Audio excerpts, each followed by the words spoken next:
To my fellow NSFs, I have a message for you. Stop complaining about where you got posted to or about how bad your life is at your posting. And look, I'm referring to a very specific type of complaining. This type of complaining is complaining based on another person's life or another group of people's life, wishing that you were in their position instead. Okay?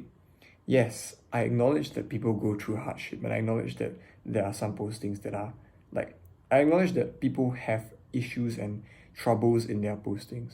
And I'm not saying that it doesn't exist, but my point is that we should stop complaining that that we weren't given a position elsewhere because we think that suffering doesn't exist in the other place or that life would be like heaven over there, you know? Now you might say, yeah, easy for you to say, Mr. Airwing, you've never had to suffer a day in your life. And now that's a fair statement to make, no matter how hyperbolic it is. But can you believe that there are people in my position who are still complaining? Now, you wouldn't believe it, but I'm pretty sure if you were in that position, complaining wouldn't be that far for you either. Okay, these people complain that their lives aren't hard enough, that the course isn't harder, or complaining that they wish it was a different kind of hard. You know, like the point is that no matter what situation you're in, you can always find somewhere where the grass is greener, right? Someone is always having a better life than you.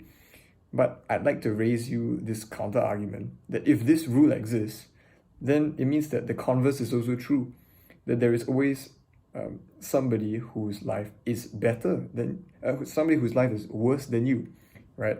There's a saying that hell is a bottomless pit, and it's because no matter how bad you think a situation is, there's always a way to make it worse. And not only that, but there's always somebody who's in that position that is worse, right? So there you are complaining about how terrible your life is when there is somebody who is suffering a worse situation than you, wishing they were in your position instead, right?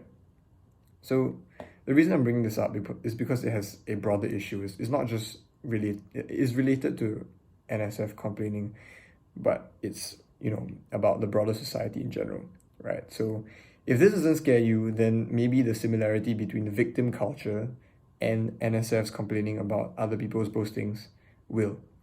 So here's what's happening in society right now. People are finding more and more ways to draw the line between oppressor and oppressed, between privileged and non-privileged, right? So these lines come in the form of categories. It could be race, it could be gender, it could be sexual orientation, it could be wealth. Everyone is trying to find an area where they are suffering more than other people and then blame it on the unfairness of the world or the oppression of the privileged, right? The thing is, there's an infinite number of ways to categorize yourself. And if you're definitely going to find someone who's more privileged than you in that specific category. So yes, if you look hard enough, you're most definitely the victim of something, right? What's scarier is that this status of being a victim is very susceptible to becoming a medal that you can wear around, that you can brag to other people about.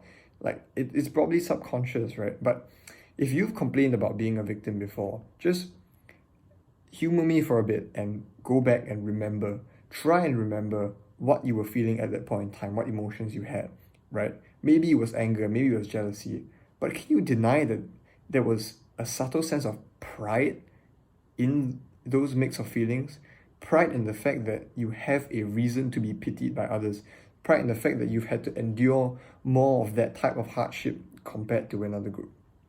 Okay, look, I'm going to bring this to a close, but I want to say that I'm not downplaying the severity of people's suffering. Yes, suffering exists. I'm just trying to stop an unhealthy mindset about said suffering. Here's my 2 cents, okay? Here's what I think everyone should do. Stop trying to find areas where you're less privileged than another group, because there's plenty of suffering to go around, and who are you to say that your life is worse than another person's? Yes, it could be worse in one area, but it could be better in another area, and the other person is looking at that other area and saying the exact same thing. Instead, break the cycle. Take a look at the cards that you've been dealt, suffering and blessings alike, and see what you can do in the face of that suffering to make the place you're in less like hell. Take responsibility for the burdens that you have to carry, and then carry them well. That way, not only do you confront the suffering without ignoring it, without downplaying it or making it seem smaller, but you also stand to gain from whatever awful situation you're in, right? What use is there in finding more ways that you're not privileged than another person, right? So, just in closing, to quote the book of Romans from the Bible, we rejoice in our sufferings, knowing that suffering produces endurance, and endurance produces character, and character produces hope. So I really hope you take this advice, or you cannot. You can go on complaining about how someone else's life is better than yours. Yeah, so that's all I have to say. Do let me know what you think in the comments below. See you in the next episode of The Extreme Exchange. Bye.